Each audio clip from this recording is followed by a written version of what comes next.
नमस्कार साथियों, स्वागत है आपका अपने YouTube चैनल पर। कारक प्रकरण हमने प्रारंभ किया था पिछले वीडियो में। हम अलंकार प्रकरण, अलंकार का सामान्य परिचय हमने पिछले वीडियो में पढ़ा था, जिसमें अलंकार है वो काव्य की शोभा बढ़ाने वाले धर्मों को अलंकार कहा जाता है। काव्य शोभाकरान धर्मान अलंकारान प्रचक्षते, महाकवि दंडी की परिभाषा हमने जो काव्यादर्श में उन्होंने दी है उसके बारे में अध्ययन किया था। अलंकार संप्रदाय जो कि भामह और दंडी ने आगे बढ़ाया था। अब हम अलग अलग फिर अलंकारों के हमने भेद पढ़े थे, शब्दालंकार, अर्थालंकार और उभय अलंकार। तो हम सबसे पहले आज प्रारंभ करते हैं शब्दालंकार। शब्दालंकार का मतलब है शब्दों के या वर्णों के आधार पर जिनमें अलंकार निर्धारित हो उन्हें शब्दालंकार अथवा वर्णालंकार भी कह सकते हैं। तो शब्दालंकार में सबसे पहले हमारे पास जो अलंकार है वो अनुप्रास अलंकार। अनुप्रास अलंकार, अनुप्रास अलंकार का लक्षण है वो ये आता है कि अनुप्रास शब्द साम्यम वैषम्ये अपि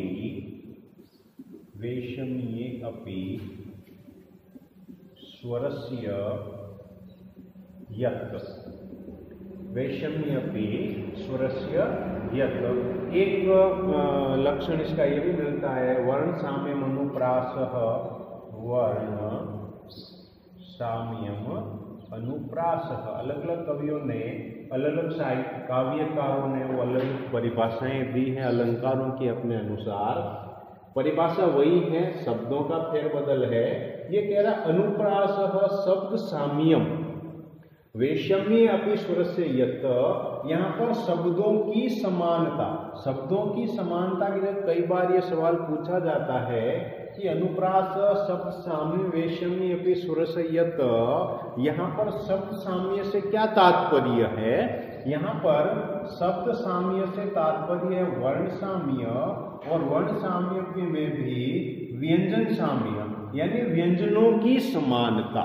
तो अनुप्रास शब्द साम्यम यानी व्यंजनों की समानता हो तो अनुप्रास कहलाता। वैषम्ये अपि स्वरस्य यत्, स्वरों की विषमता होने पर भी, अर्थात इस परिभाषा लक्षण का हम अर्थ ये करते हैं कि स्वरों की समानता होने पर भी समान क्रम से वर्णों की यानी व्यंजनों की समानता हो, समान क्रम से व्यंजनों की समानता हो, वहां पर है वो अनुप्रास अलंकार होता है। समान क्रम से का मतलब है कि एक पद की प्रारंभ में जो व्यंजन आ रहा है वो प्रत्येक पद के प्रारंभ में आ रहा हो, या एक पद के मध्य में यदि कोई व्यंजन आ रहा है वही व्यंजन है वो प्रत्येक पद के मध्य में हो। एक पद के अंत में व्यंजन आ रहा है तो समान व्यंजन है वो प्रत्येक पद के अंत में हो। तो एक समान क्रम है, आदि मध्य या अंत में व्यंजन जो आ रहा है वो व्यंजन समान रहे सब में, वहां पर है वो अनुप्रास अलंकार हो जाएगा। जैसे हम इसका उदाहरण करते हैं तो देखिए, उदाहरण में देखिए वहंती, वर्षंती, वहंती, वर्षंती, नदंती, नदंती, भान्ति, ध्यायन्ति, ध्यायन्ति, नृत्यन्ति, नृत्यन्ति, समाश्वसन्ति, समाश्वसन्ति, समाश्वसन्ति, नद्यो, नद्यो, घना, मतगजा, मतगजा, वनांता, वनांता, प्रियविहीना, प्रियविहीना, शिखिना, शिखिनः, शिखिनः, प्लवंगा, प्लवंगा। कवि ने यहाँ पर वर्षा ऋतु का जो वर्णन है उसके बारे में वर्णन किया है। हम इसमें देखिए अपने पास ये वहंती, वर्षंती, नदंती, भांति, ध्यायंती, नृत्यंती, समाश्वसंती, नद्यो गनामत गजा वनांता प्रिय विहीना सिकिनः प्लवंगाः। तो यहाँ देखिए पहला पद अपने पास है वहंती।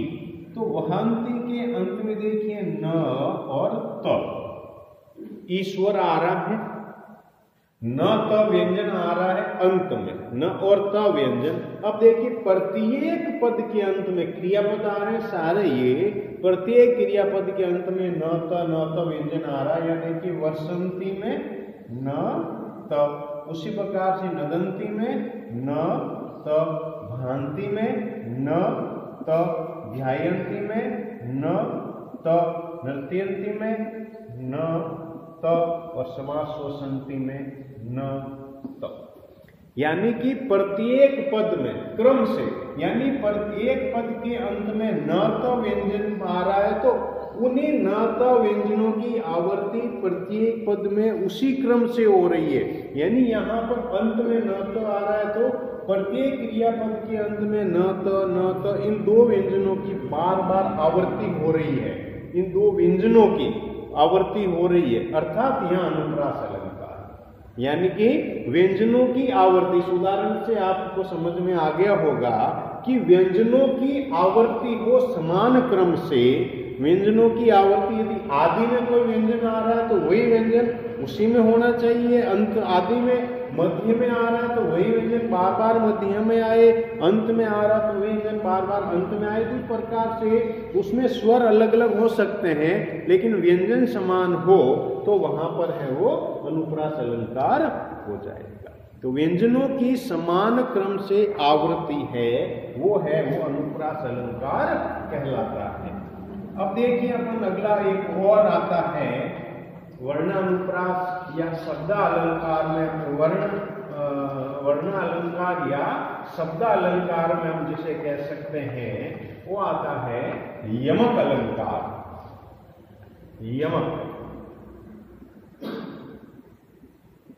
यमक का शाब्दिक अर्थ होता है युग्म।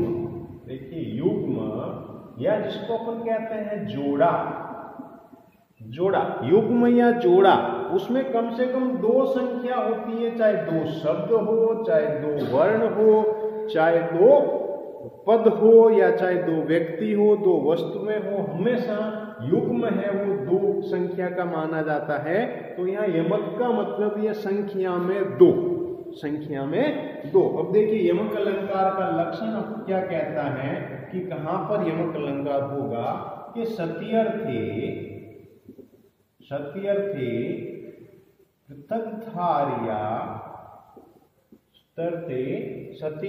पृथक्धार्या व्यंजन सहते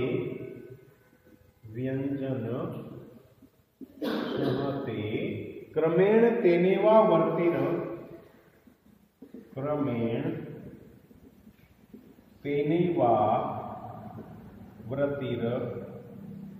यमकम विनिगद्यते। कि सत्यर्थे पृथक्धार्या व्यंजन सहते, अलग अलग अर्थ हो व्यंजन और स्वर का, सत्यर्थे पृथक्धार्या स्वर व्यंजन सहते, यानी अलग अलग अर्थ हो लेकिन स्वर व्यंजन का समुदाय हो, दो का जोड़ा हो, यानी एक शब्द और वैसे का वैसा शब्द वापस हो, जोड़े में वही शब्द वापस आ जाएगा। क्रमेण यानी क्रम वही होना चाहिए। तेनेव आवर्तित, उनकी आवर्ती, उनकी यानी वैसी ही आवर्ती है वो यमकम विनिगद्यते, यमक कही जाती है।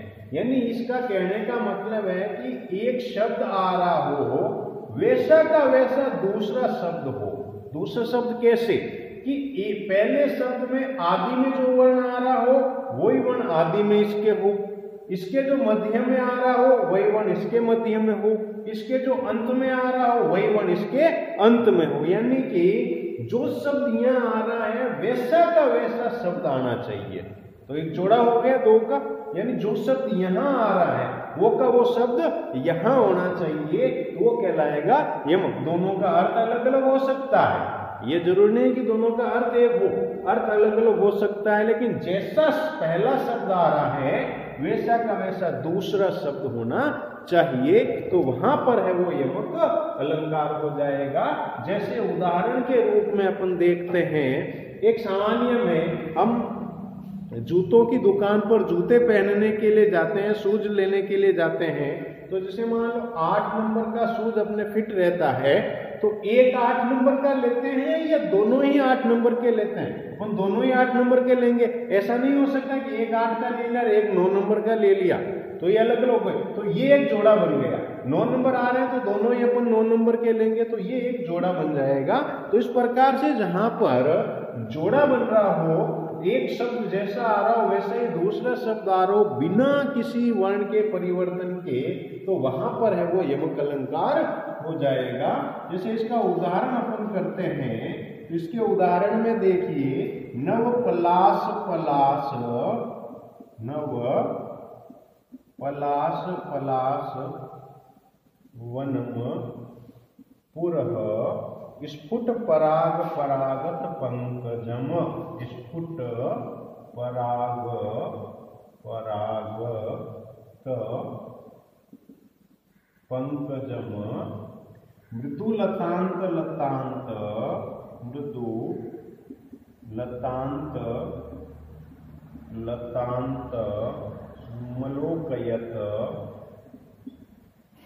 मृदु लतांत लतांत मलोकयत, सुरभिम सुर, मृदु लतांत लतांत मलोकयत, स सुरभिम सुरभिम सुमनोहरे, सुमनोहरे।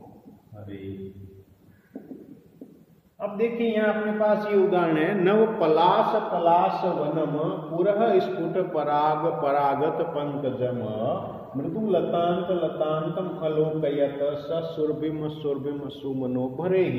यहाँ देखिए पलाश और पलाश,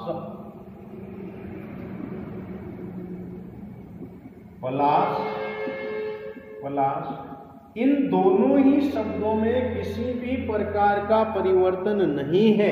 यहाँ प आदि में आ रहा है तो आदि में प, ला मध्य में तो ला मध्य में, स अंत में तो स अंत में, किसी प्रकार का कोई भी परिवर्तन नहीं है, तो एक जोड़ा बन गया। ये क्या बन गया? यमक बन गया। उसी प्रकार से देखिए पराग और एक ये पराग और एक ये पराग, पराग पराग, ये एक जोड़ा बन गया। दोनों में समानता उसी क्रम में आ रहे हैं। उसी प्रकार से देखिए लतांत लतांत, तीसरा ये लतांत लतांत, और फिर चौथा देखिए सुरभिम सुरभिम, सेम आ रहा है सुरभिम,